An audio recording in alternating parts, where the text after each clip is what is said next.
What a sight to wake up to this morning.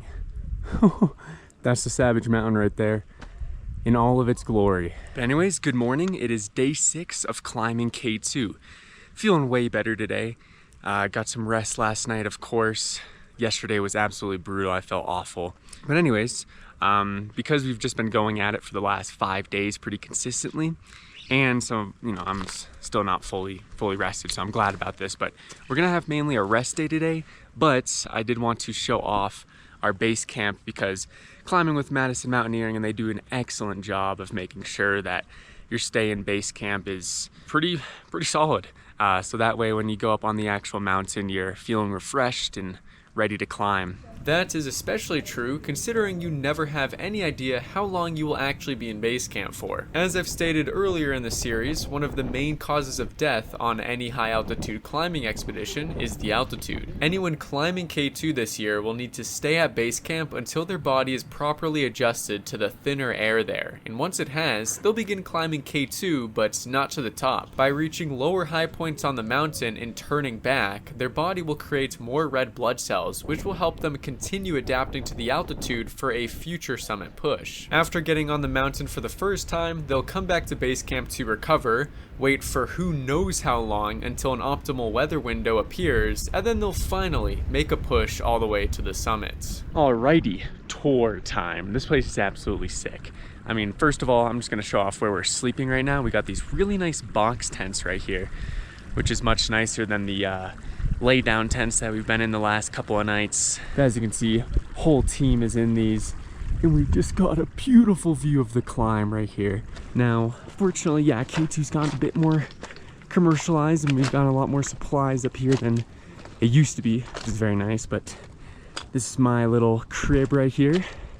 Show you guys a tour. I might have freshened it up a little bit before I filmed. It was a mess because I came in like a zombie last night, but have this little first room here, just to throw some stuff. Got some climbing gear, got the down suit, the North Face down suit, and then of course the sleeping bag there. Then it opens up into this amazing standing room. What the hell is this fly doing in here? But yeah, we got a nice standing room here.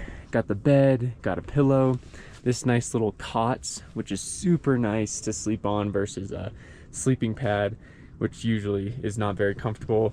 And then it's got some stuff lining the whole interior of the tent here, just to make it feel like a home. And then of course, you know, I just come outside and I got this view here. It's unbelievable. So yeah, super nice that you just have this whole tent to yourself and to stand in while you're at base camp. Definitely helps the mental headspace a ton, and I'm sure physical as well, because, you know, you want to be in a good spot before you go on the actual climb. And then that tent right there is the comms tent, where like Teray and them get like radio communication. It's also where the solar panels are connected, so that's the main power source out here is solar. I even got my own little guy right here that's usually cooking. And then I actually haven't went in here yet, but we also have a lounge tent, which is pretty cool. We have one of these on Everest too, but if there's a foam roller in here, I'm gonna be hyped. Oh, no foam roller, but still a great place to stretch out. I can't believe this, dude. This is insane. So this right here is the dining tent where we be eating all of our meals. Fellas, I know you're gonna think this is a luxpedition, but yeah, super nice in here. Got the tables where the squad is eating at, and we even have a movie projector screen. Absolutely crazy. We're gonna be watching some films. Then these two tents right here are where the staff is cooking up our meals and stuff, I believe. Let's go see what's popping. These guys are Gordon Ramsays of Pakistan.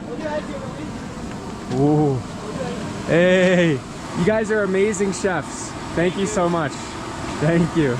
And this guy right here is the shower tent, which I don't think there's anyone inside. Nope, nobody in here. But also very grateful to have access to a shower. They essentially fill up that bag on top with hot water, and you can just spray yourself down. Once again, of course, not super necessary for a climb, but very nice to have, especially for the mental, to actually be clean and get some of that dust and dirt that you built up all over your skin on the trek in. So very nice. And then of course we have the beautiful bathroom here. Dude, I find it so wild. This has to be the best combo of a bathroom and a landscape view known to man. You got these little stairs going up into it, just right behind our camp. Very nice. And yeah, you just hop in here. Even got a little toilet seats here. Oh, it looks like the thing got knocked over a little bit. You just gotta put it back up right.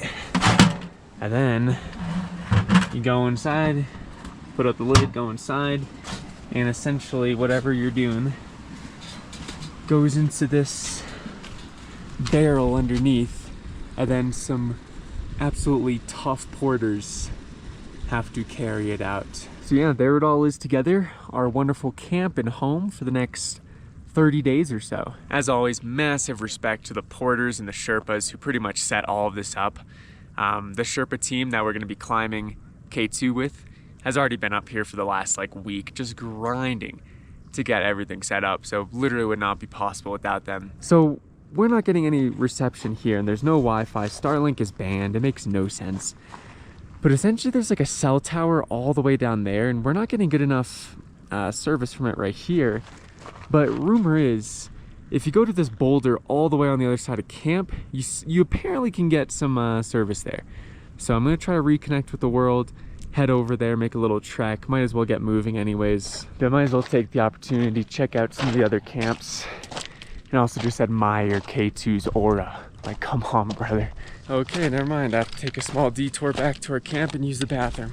So this year there isn't as many climbers attempting K2 compared to previous years, but if I were to guess, there's less than 100 people going for it, which means the base camp is much smaller than usual. We're gonna try and give it a shot at this rock right here. So essentially, if you want to, there's the tower I was talking about, and you have to use a burner phone so I can hotspot it and then use my actual phone. But it seems like there's no service anyway, which is weird. Looks like no TikTok doom scrolling for us. No skibbity toilet. No llama and sticks. Minecraft space civilization. Alrighty, well that's unfortunate. We couldn't get any Wi-Fi, but it's alright. A bit less eventful of a day than normal, but we have to take this time off usually to let our bodies acclimatize and recover before we make any big moves up the Savage Mountain itself. Day 7 ended up being an absolute bluebird day out, which definitely lightened my mood since I was still feeling a bit off from my current GI issue journey. We started off the morning with a puja ceremony, which is a ceremony done by the Sherpas before every single big climb to ask the mountain for safe passage. They set up this really cool tower with prayer flags, and it just adds a lot of life to the camp, and you can even ask them to bless some of your gear. I personally gave them my helmet because K2 is very dry this year, meaning there's a lot of rockfall, and let's say I get grand slammed by a gigantic boulder, I'd prefer not to have more brain damage than I already have. Dang, that's big.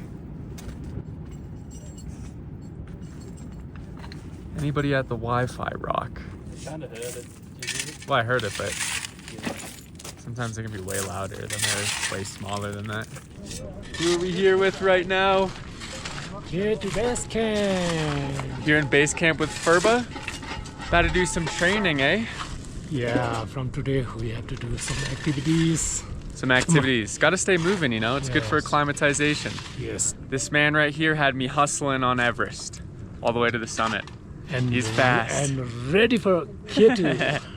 Gonna go up together? We gonna summit? Sure. We gonna summit? Let's go. Everyone loves you, Furba. You're the best. Look at him right in front of K2. Oh, look at this guy. Furba's the best. And this is what number of K2 is this for you? This is my 8th time, but I Eight? only 4. 8th time on the mountain, but you've Time I come summited. back. 50% summit. Yes. So you know a lot of people call you crazy. 8 times on K2, eh? And continue coming here. And yeah, that's the big questions. People, why you going so much that much? What to do? I have to come. I love this mountain. You feel confident on it? Yeah. Nice. That's the way to go, you know? I love the team, and and K2 is the one of the people call Savage Mountain, but if we love the mountain love us. Yes. Yes. Let's go. Throwing the Olympus mods on.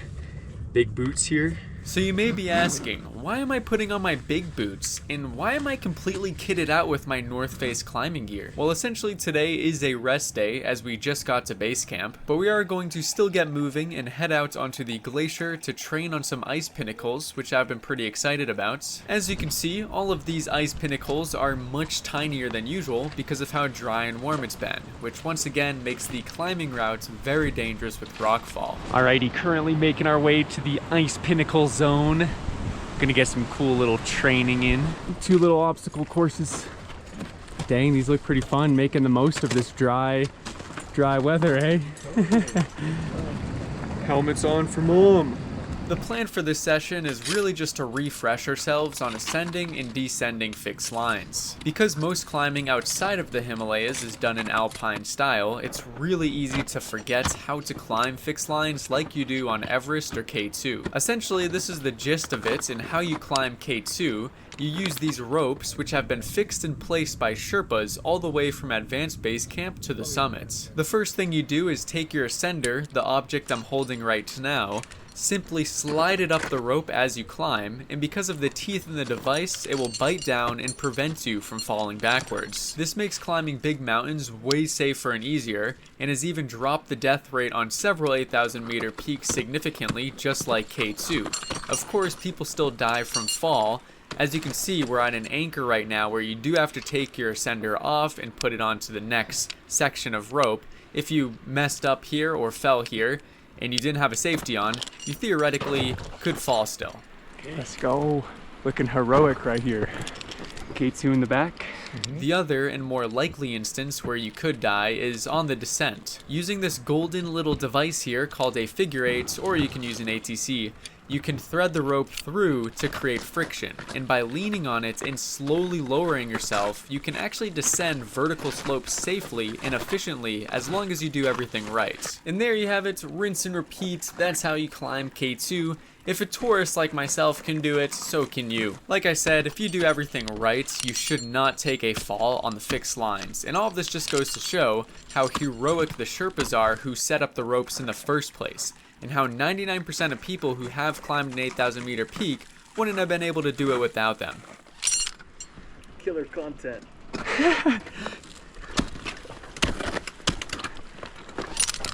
Alrighty, y'all, that is day 7 of climbing K2. Tomorrow's probably gonna be pretty similar, just training. We might even do some trash pickup, which will be a pretty good time. So yeah, throw up on screen what I had for dinner. Don't ask how the meat got here. There's some sort of cow. Not really sure where it came from, but it was good. So yeah, anyways, thank you guys for watching. Good night, and I'll see you tomorrow.